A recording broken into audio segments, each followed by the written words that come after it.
Hello friends, it's me, and today let's watch Food Theory, where Chuck E. Cheese finally died in 2026 from the food theorists. Together, let's go, let's start. Thank you.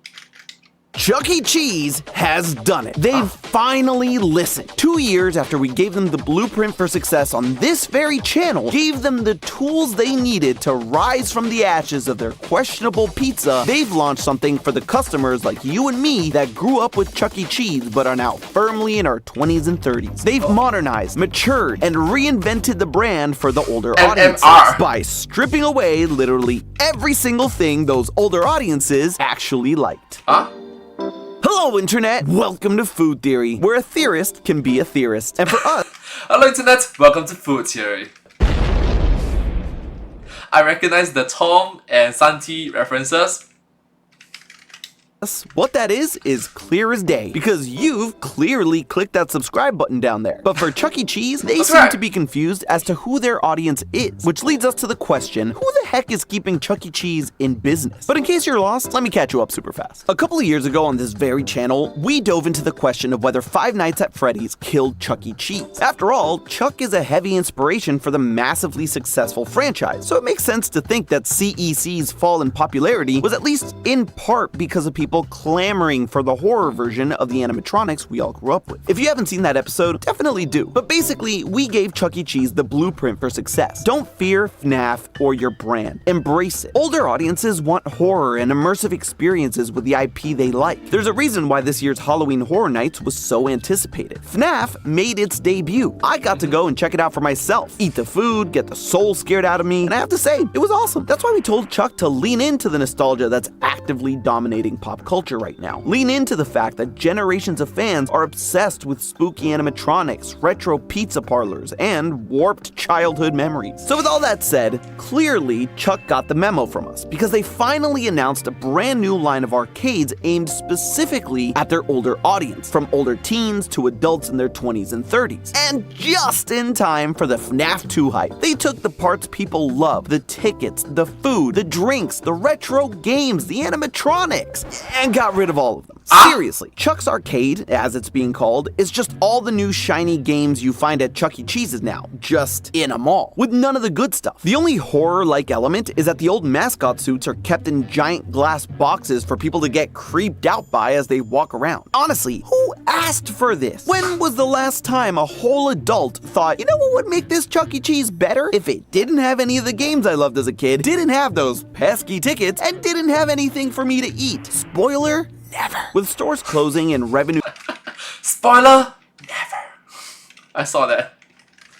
fluctuating over the years, this attempt at getting the audience that's outgrown them to come back just begs the question, who the heck is keeping Chuck E. Cheese in business? Let's talk about what Chuck's Arcade actually is, because that's really what's at the center of this. Earlier this year, in June, the company announced that it was time to start evolving, and it would step into a new era with a bold new arcade concept, Chuck's Arcade. By the way, those are their words, definitely not mine, because new? Maybe. Bold? Not at all. In their release statement, they claim that the arcade is for adults and lifelong fans who grew up with the lights and dinging sounds of the Chuck E. Cheeses of yesteryear. Not for families, not for kids, adults and lifelong fans, where nostalgia meets the future in a mall. You know, because nothing says future and success like a mall. Doing the research for what these arcades actually look like, it gets worse. This isn't Alright, look.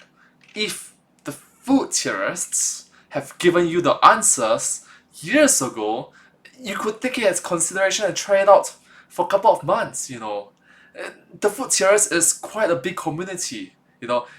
Chuck E. Cheese could be like saying that, hey, we take advice from this huge brand called the food theorists, and let's see how it works. We go test it out for 1 month, 2 months, and see if it actually works. If it works well, yeah, congrats. Have you guys tried it properly? Like properly implemented? Maybe you guys did. Maybe I'm wrong. But bro, don't discard this sort of things, please. Don't discard this memorabilia. Please don't. Please. nostalgic arcade. There are no retro games. Air hockey and some claw machines seem to be the most retro things in there. And then there's the food. Or rather, the lack of food. Chuck's Arcade doesn't serve pizza, or wings, or snacks. Many locations don't serve anything at all, not even drinks. No sodas, no cocktails, no mocktails. And that alone knocks out the adult market, because food and drink are the economic engine of every successful entertainment concept. Adults don't go out for arcade games. Not really. They go out for wings, specialty cocktails, and the chance to scream at Mario Kart with their friends while mildly buzzed. And even then, it's not like the entertainment business is booming. Dave & Buster's, arguably the biggest of the adult entertainment venues, the family-friendly kind of adult entertainment, has been declining steadily for years. The reality is, the entertainment novelty wears off if you go over and over. It's more of a once-in-a-while sort of thing to shake up the regular weekend routine. But by removing the culinary element entirely, Chuck's Arcade created an arcade experience that actively discourages people from staying longer than 5 minutes. Chuck's Arcade is just a symptom of a much bigger problem for Chuck E. Cheese, though. In an age where there's more competition than ever, they have no idea who they're trying to bring back into their stores. Back in 2020, I think maybe at the top executive of what is happening in Chuck E. Cheese, at the office level, at the management level, the chairman, the board of directors level, there are too many chefs in the kitchen. At some point in time, someone have to recognize that, hey, maybe there's too many chefs in the kitchen. Everybody provide good advice, maybe. Let's give a benefit of doubt. Everybody try their best to give good intentions. But there's good intentions, poor execution. Meanwhile, this channel called The Food Theorists seems like a pretty good hit with the community. Let's listen to their advice and let's properly implement their advice for a couple of outlets and try it out for a few months. If those outlets become successful, brilliant. Let's implement it to more and more and more and more. You get the point, don't you? Chuck filed for bankruptcy, closing down slightly over 70 stores. The pandemic was sort of the final nail in the coffin for them, and they decided to restructure everything in the hopes that they could come out better on the other end. They got a new CEO, David McKillops, to help guide them through. Thing is, when you file for bankruptcy and try to bounce back, you need to make money, and fast. That's why they decided to change everything in what they called a 2.0 remodel program. Animatronics went the way of the dodo bird. The mascot got a whole new rebrand to Rockstar Chucky, and they installed giant video walls and light-up dance floors. I guess they figured we're all addicted to screens, so giant ones on their floors and walls will get us addicted to Chuck E. Cheese again. And the worst part is, it didn't not work. The company reported an increase in revenue from $912 million in 2019 to $1.2 billion in 2023. I guess that's what happens when you finally clean and remodel your stores after 40 years. But that doesn't tell the whole story, because this year the company is the closest it's been to bankruptcy since 2020, just a short 5 years later. They've been trying to refinance their $650 million debt, but now need the owners to give them $600 million to bail them out. They may have made money for a bit, but they were drowning in debt from the get-go. And in trying to lure people in with the shiny screens, they got rid of everything that made them special in the first place. Even if it's not a place kids tend to go to willy-nilly, Chuck E. Cheese was the spot for birthday parties. Kids get to run around, win prizes, and most importantly, eat pizza. Parents win because it was always affordable and they get to rest for a bit. As much as you can rest with constant ding ding ding and screaming, but a break is a break. Now though, if you look at a break is a break with all the ding ding ding and the and the and the footstep and the dragging of the chairs here and there. It's some shut eyes is better than nothing. Correct? Just close there.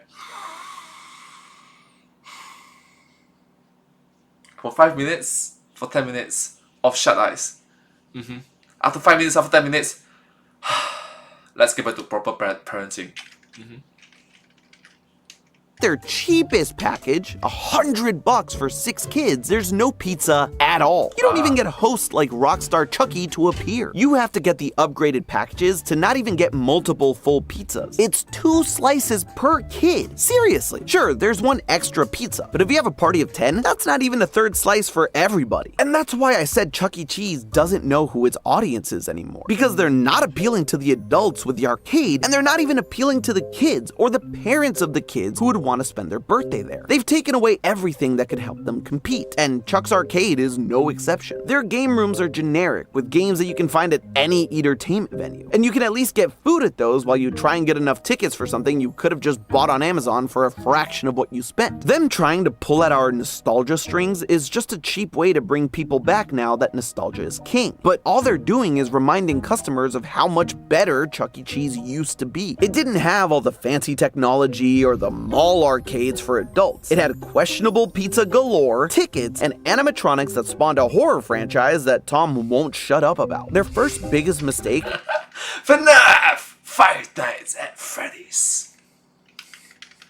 was trying to be like the competition that followed in their footsteps. And their second biggest mistake was trying to appeal to everybody without appealing to anyone. If there's one thing that the increased revenue does show us though, is that despite all their missteps, people do want Chuck E. Cheese to come back into our hearts. So who's keeping Chuck E. Cheese in business? The same parents and kids that have been going for decades. It's just that Chuck E. Cheese has been doing their best to keep themselves out of business by becoming just another one in the crowd and forgetting who got them there in the first place. That's so awkward, man. That's so awkward. In which the target audience wants Chuck E. Cheese to be alive, to be back. It's like, hey, we miss you. Welcome back. But Chuck E. Cheese company, the management, is actively trying to sabotage it. Maybe they didn't want to sabotage it. Maybe. I'm giving a benefit of doubt. But the actions speak louder than words. And sorry. It's not looking so well. Their problem isn't that they need to appeal to nostalgia in their modern age. It's that they should have never modernized to begin with. But hey, that's just a theory. A food theory. Buen provecho. And hey, if you ever wondered who's keeping Arby's in business, make sure to click the link on the screen now to find out more. And as always, I'll see you next week. But hey, that's just a theory. A food theory. Buen provecho. Hope you guys enjoyed this video from the food theorist, and I hope to see you in my next video. Subscribe, thank you.